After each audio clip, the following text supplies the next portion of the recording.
So what's up, Instagram, Facebook? It's your boy Obsidian321, aka Micah Blake. I'm here with your boy IFBB, Classic Physique Professional, Neal Blassingame. Hello, everyone. Say hello to Neal. Neal, say hello to the fans. How you doing, everybody out there? So we're just conducting an interview, and I'm sorry, guys, for this being on my cell phone, but I pulled the wrong charger out of my bag, and so I wasn't able to grab all the footage that I needed.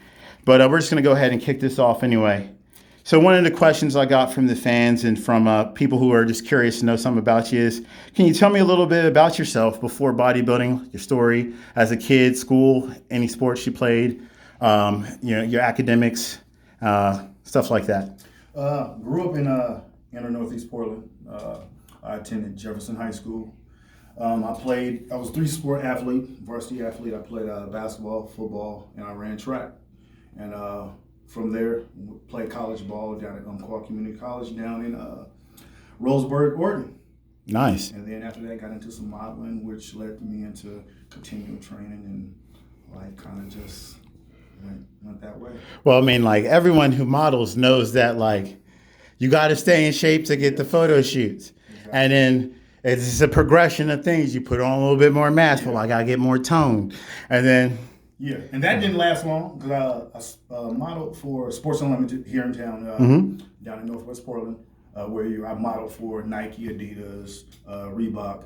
That probably lasted no more than a couple years because I kind of grew out of the clothes. So as I started pursuing bodybuilding, I just grew out of the bodybuilding problems, y'all. Y'all know this. Yeah.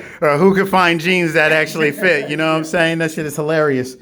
But yeah, that's great. That's really great, man. So what also inspired you to start bodybuilding? You know, for me, by me being an older statesman in the game, me growing up, you know, back in the day where you had WWF, you know, wrestling, like things like that. Oh, Jake the Snake. Yeah. You know, that was like family times. I mean, even we had Portland wrestling. So, you know, even like I would go to wrestling, stay up watching wrestling with my grandmother, and I would go out to Portland wrestling every other like Saturday. So by NFL's times, you had more movies that had guys that were featured in shape, whether it was Mr. T on the A-Team, you know, you had Bruce Lee movies, you had Steven Seagal, you saw all Rocky, you know, you saw all these guys that were fit along with, you know, seeing wrestlers. So for me, I saw, you know, muscle, so I wanted to be like them. Not necessarily, it didn't start off me wanting to be a bodybuilder. I just wanted to be what I was seeing, you know, so it just spun off. Man, I was just fascinated with guys with muscle, so I just wanted to be like that. Dude, that's amazing. It's sort of like me being a comic book nerd, the same kind of thing, you know. And also, of course, 80s, 90s wrestling was the shit, bro. I mean, people like thought boxing was hot, bro. Royal Rumble, you know what I mean? Sleepovers and stuff, bro. You know, Hulk Hogan. Say your prayers and do your bicep curls and do your push-ups. Take your vitamins. I'm a believer in, you know, you're a byproduct of your environment. Rather, you know, guys now are more so into music than ever because they see that on the internet. So yeah, everybody want to be a rapper. Yeah. So I just wanted to be what I was seeing back then, which, you know, you saw on TV all the time or on the big screen, was guys with muscular guys. So I mean, just like that. Well, what's his name from 2 Live Crew was freaking jacked as hell too. Oh yeah, that is right. Oh man, he was jacked. He was whoo. Big dude. You know what I'm saying? So, you know. LL Cool J. I mean, I want to be like him. You know what I'm saying? Minus all the lipping, y'all. You know what I'm saying? You know, it's chapped lip syndrome. Yeah. All right, so this one kind of correlates with that last question. Your favorite classic bodybuilders from the 60s, 70s, Arnold's era, 80s, 90s. Ooh, let me see. I don't know if I had a favorite from all those eras, but I would say I love Frank Zane's Physique. Goat. Lee Haney, you know, I was a huge fan of Lee Haney. To me, Lee Haney is the all-time great. You know, I don't think the man gets enough credit. You know, I think he fits in all of those eras. You know, as well as, you know, the criteria they want now. I think he has that ideal look. So for me, it was always those two. I mean, like, a lot of people seem to forget when it comes to it was like 92, 90, 91, 93, where they actually had steroid testing in the Olympia competition. Lee Haney passed and still won, beat everybody those years. So he had a consistent winning record of beating people before, the mass monster age, as it was coming in. And then as, they were like, oh, maybe guys are getting too big and started testing people. It's an unbroken line of being a champion. You know what I mean? The other respect I have with him, he was a huge family man. He had a wife and a kid at home and still lived the life to the fullest, but he had that support at home. And he retired young. He retired in his early 30s. People forget that. So that reign could have been going on a few more years. Maybe he would have not won one or two here, but I still feel that he would have won several more. I believe that Lee Haney and Irish Kyle will be tied if he continued to run. He might have lost one show to Dorian, but he would have came right back and just fucking spanked that ass because he's a GOAT. I'm sorry. I'm just gonna have to say that for all you Dorian Yates fans. No, Lee had it. He had the lines. He had the abs, vacuum pose, the legs, everything. Sort of like my man here. He had the stage presence, period. Yep.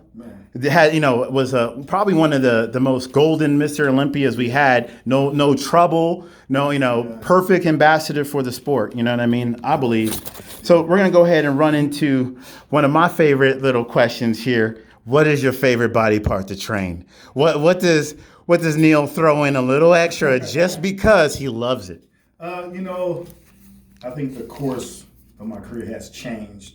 But at the beginning, it was chest, like most all guys. I would say now definitely back or legs. Oh yeah. I had to, something I had to work on. Coming from men's physique was legs, so I had to take a liking to that. So I had to take a liking to the beating. So I would say it's probably legs and then back. So for all those men's physique guys who have aspirations to move up to classic physique, don't skip leg days. Never. You know what I mean? So add a few more in. Oh, add a few. You heard it here first, y'all. More leg days for the peoples. Yes. All right. So we're gonna go ahead and move on to the next one, and this one is typical for most anybody who's famous or doing the professional of anything. What is the craziest thing that happened to you since you earned that pro card? Whether it be like after party, guest posing event, or back behind stage, somebody wilding out. Like what's happened? What beans can you spill right now? I would say the craziest thing I have witnessed as being a pro is, and I'm not gonna say their names, but seeing a couple pros in a show that I competed in didn't make weight, but was allowed to compete. Ooh. Oh, shots fired. Woo! Hey, yo, judges, that's some bullshit. That's some bullshit. It's real. It's real? It's real. Oh, okay. So, damn. Hey, make sure you check those weighing cards for your opponents. That's what Neal's saying, though. He's saying maybe you should stand by, like in boxing, and make sure that they're actually saying what they are. And make sure they're not getting their height checked with big baggy sweats on, because if they are, the old trick is wear baggy sweats so you can get up on your toes. They're so baggy that you can't tell that you're creeping up on your toes. Those are old school tricks, man. Oh, man. I like this. Okay, we're going to go ahead and twist it up a little bit here. If you could go back to the beginning, back to young 20-year-old, 18-year-old Neal, what would you change about your training, or what would you go in the past and tell yourself that you would need to work on or to make it easier for yourself? I wouldn't have changed the training. I would have changed my mindset and got into bodybuilding years ago versus waiting and getting into it in my late 30s. The older guys that took me under their wing, they were telling me, 15 years ago, hey, Neal, you need to do this, you can be on the Olympia stage. But, in bodybuilding, it's not like another sport where, we're playing ball, and I can see myself or compare myself to this player over here and be like, okay, I'm better than these guys over here. Bodybuilding, you just can't see you can't see the potential like another person sees through their eyes of you. Mm-hmm. So if I could go back, I definitely would have started competing and living the lifestyle earlier on, because I truly believe, it's not being cocky, but I think I had the genetics to make it to the Olympia stage. knowing how my body responded later on in life, barring injury early on, yeah, I believe those guys, they was telling me back then, they saw that in me, and I kind of see that still, and I think I could have done that. Well, I mean, like just from you got some great lines, man, and there's some guys who should be fearful. You should be fearful because we're coming up. Big things are coming forward for Neal, and in the state of Oregon and Oregon athletes in general. So you guys can just stand by for that. But continuing on, and with the Olympia just going by, and with Dorian and Ronnie having their interviews coming up. This question I would like to throw out to you. Who do you think should have won the open bodybuilding for the Olympia? Like, Hadi Chupan, everybody said his conditioning and size was on point. I believe so. I think he should have beat out William Bonac. I think Bonac was a little bit too thick in the midsection, but otherwise he was looking good, even though he had the injuries. I still believe he did good work and without his coach. But what do you think? I believe Brandon deserved to win. I think William should have got third. I think William is maxed out. I mean, he's a phenomenal, bodybuilder, but I think for his height, I think he just has maxed out. There's no improvements, and I just see him packing on more muscle, and with his height, he's just starting to look a little bit more blocky, which is going to lead to your midsection getting bigger. So I think he's always going forward, I think he's always going to be Mr. Inconsistent because of that. I think he's just really got maxed out, and he's just too big, and I really thought he should have been third. But I think Brandon brought it. I got a chance to see him in person at the Tangi Johnson Classic where he guest posed. I believe that was the end of June or July. And yeah, I that was close. That was like the summertime. Yeah, he was looking. I was like, this dude is going to be dangerous. Yeah, I saw some of the highlights when he was just coming back from Iran, coming back to the States, leaving oxygen, and I was like, good God! And then when he hit that low pose and he had that crucifix and then brought the abs and revealed them, I said, that shit looked like an escalator, just steps just falling out. Yeah, I was like, wow. Yeah. But the only thing I could say though, from my personal opinion, not being far along as you is, I did think that Hadi had him beaten the legs, and he was a little bit sharper. But I do think that Brandon, that's like his outlines, like his silhouette, was more pleasing to look at. And he's just a bigger guy. I think they wanted to go with the bigger guy, and also too, I don't think they wanted to reward the new guy in his first show like that. Mm-hmm. I think they're gonna make him earn it.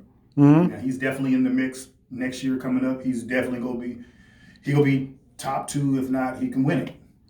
But I think they're gonna make him earn it. And on that, just a little side question: Patrick Moore, what do you think about your boy right there? He came in 230 at the show and was looking ridiculous. He's very special, man. He's, to me, the epitome of what this sport should be about. If you're talking about you want to go back to that, he's the ideal. Vacuum. I think he possibly could have been top 5, top 6. He's gonna be dangerous. He's doing the Arnold. Mm-hmm. So, I think he has a good shot of bringing that and taking that home, or at least placing in the top 3. But he has a phenomenal shape. Lines is great. The conditioning is there. He's a great guy. I think he's going to be somebody to look out for these next couple of years. Damn. I like that. So on that too, a lot of people, were complaining about like the lighting at the Olympia. Some people are complaining about how certain promoters don't go as far to make the experience as enjoyable for the fans and the inspiring NPC athletes. So what do you believe could change in the sport for the better for either future athletes, whether it be, or would it be, maybe critiquing the judging to making it more aesthetic to where, because classic physique is now outshining bodybuilding in popularity when bodybuilding's making all the money. Yeah. You know what I mean? So what do you think they should do to I guess, curtail or to bring the IFBB in more of a lines to where the fans want it to be, as instead of the mass monster belly, the bloated belly kind of shows we've been seeing so far. One thing they can do is I definitely believe they need to, go back to what it was once founded upon, and that's structure. Not so much of the size game. I think you got lost a lot of the masses because a lot of people think that, oh man, these dudes are just humongous, and it's also gross, but it's also too not obtainable. Like we was just speaking of Patrick Moore. You look at that guy and you like, man, I can be like that. I want to be like that. I want to look aesthetically looking like that. I want to look like that. So I think if they kind of go back to that look of yesteryear, they will bring back a lot of the fans and have more just interest on the general population level, or you'll just have more people interested. I think you're losing interest if you continue this. I want to reward. I like Big Ramy, but that's not really. Not everybody wants to be Big Ramy, but if you were to put a picture of Lee Labrada or Samir Bannout, you know what I mean? Oh, God damn, like, look at that. Like, I didn't even know that muscle existed. And that's where I think that a lot of fans are being lost, because when you look at classic bodybuilding, it's an anatomy chart. Yes. You know what I mean? It's a beautiful, structured, anatomy chart. It's got the Fibonacci lines, where proportion equals beauty. Yes. You know what I mean? And now you're seeing guys with quads that are, are so big, or backs that are so big, or, their chests and arms are so big, but they're they turn around to a rear bicep, doesn't even look like a squat bar could sit on it. You know what I mean? It's so big that, the imbalances are so, you can just notice them so much. Rather, you just said the quads are so big, but the hamstrings are small. The chest is so large, but the back is, not having no density. So it's just, they're really just concentrating on size. Size is good, but it's still about balance and conditioning and structure. But they have to get back to that. Awesome.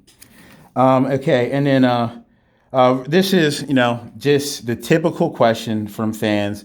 I get asked this all the time. Have you ever used gear? Or steroids? I will say yes. When I started off as a amateur, I did my 3 local shows as a natural athlete. I stood next to some of the best in the state that been competing for 10 plus years, and I beat them as a natural athlete. Fast forward, that was 2013 when I competed, won those shows. 2014, I decided to go for my pro card in Pittsburgh, and that's where I made the decision, if I'm gonna go all the way in, then this is the time I have to do that. And also too, by me making that decision, I also already had a blueprint of what I want to do going forward. I wanted to give back to bodybuilding and compete and build, some type of business from it. It wasn't about me just getting a pro card and not doing anything with it. That would be a fool of me to take that risk and not getting anything from it. But, long story short, that's how it pretty much went down for myself. Well, dude, I appreciate your honesty. I mean, like, there's guys who are out there who obviously have the look. Yeah. And, everybody knows, man, if your back looks like, some kind of pimple, or some kind of brittle, some kind of braille page in a book of the blind, man, we know what you're doing, bro. You know what I mean? If you start getting that distended belly real quick, we know what you're doing, bro. But I would like to say also too with that, if you're going to make that decision, make sure you make that decision, with a good coach or a good supporting cast around you. For the young fellas, man, early 20s, man, try to stay as natural as long as you can. Get the most out of yourself naturally, because you could be really doing some harm to yourself in the long run, jumping on, soon. I didn't get on until I was 39. So I pretty much got everything out, but I think also too, in hindsight, that's the reason why I was able and still able to train and compete at the high level that I am right now. Because I maxed out. I mean, I had almost 18 years of lifting, foundation lifting, before I even decided to go that route. And also, when you're talking about being 39, switching to get on PEDs, bro, you're pretty much, your testosterone levels are going down at around that time anyway, naturally. TRT anyway. Yeah. So true. I mean, honestly, just on that. So what kind of levels are you at? You know, just because with Dallas coming out and with all these deaths with Rich Piranha, having and his autopsy coming out, and his wife or his girlfriend just coming out with the recent interview. That's always a big question. You got guys like what's his other name? He looks like Nick Strength and Power, but he's not him. He's the one who usually tries to call people out for using fake weights. I forgot his name. I can't think of Oh, you know who I'm talking about, though, right? But like him, dude, like he did something with some doctor steroids or somebody, and like he was talking about how he put 20 pounds of muscle on in a week. Like, are those the kinds of like productive cycles that people should be on, or is that kind of dangerous when you're trying to mess with those levels of or try to get those levels of gains that quick? I think that's in my opinion, I think that's very, very dangerous. You're talking about 20 pounds of muscle in a week. That's crazy. I mean, you would have to be running some numbers, some crazy numbers. Yeah, we talking about grams. I mean, yeah, that's crazy. Yeah, I have never pushed, the numbers high at all. Really, I consider what I'm doing is still like with training wheels on. People, they don't want to believe it. But once again, I had darn near 20 years of hardcore lifting in before, and along with great genetics. We can't get around that. Yeah. As well. So I had the work ethic and genetics weighted later on. So yeah, it's only going to take, a little bit for me. There's no reason for me to run any more than that. And I feel that if it takes you to run a whole lot to get minimum gains, you shouldn't be doing this. You guys heard it. I mean, like from looking at him, and I've have dealing with multiple clients who are in their 50s, 60s. Dude, he must be on some like actual replacement therapy, because there's no acne, there's no nothing, no balding. You know what I mean? Like his skin looking good. I mean, like you know what I'm saying? Like, he's got his lady here looking, she's all happy to see. She came in with the sparkle, because my man got the shining personality. So, none of that roid rage and nothing. So, I mean, like, I truly believe that, you're doing it right. If you're going to do it, manage it, do it like it's testosterone replacement, where, you start low and you creep up. Yeah. You know what I mean? Because starting with X too much, it can kill you. Anything. You take 12 Tylenol, that's the last headache you're going to have. Yes.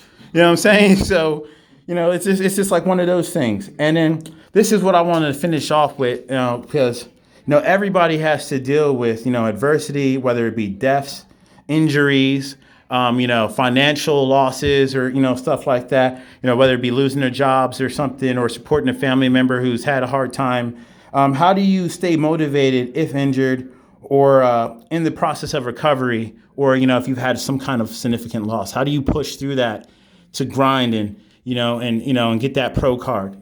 I would say for me, by me being, an athlete for so long,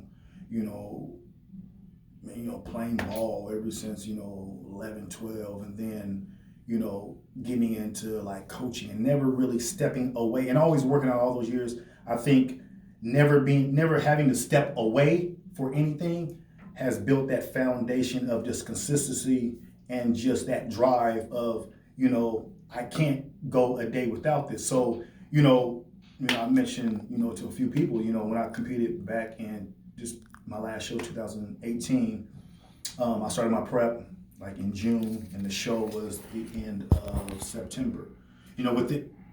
Within that time frame, and I had like 5 significant deaths in my family, immediate family, aunts, uncles, and stuff like that. So for me, I have just built up this wall of this is something I need. This is therapeutic for me. So I needed to lean on this even more. You know, so it wasn't what I needed to find a way how. I just needed to continue to do what I'm doing to push forward, because it wasn't no stopping for me just because of those things. I needed this to get through those tragic moments. And that just has been built in me just because I feel that just because I've been playing ball for so long, like I said, and coaching so long and just working out, it's just embedded in me.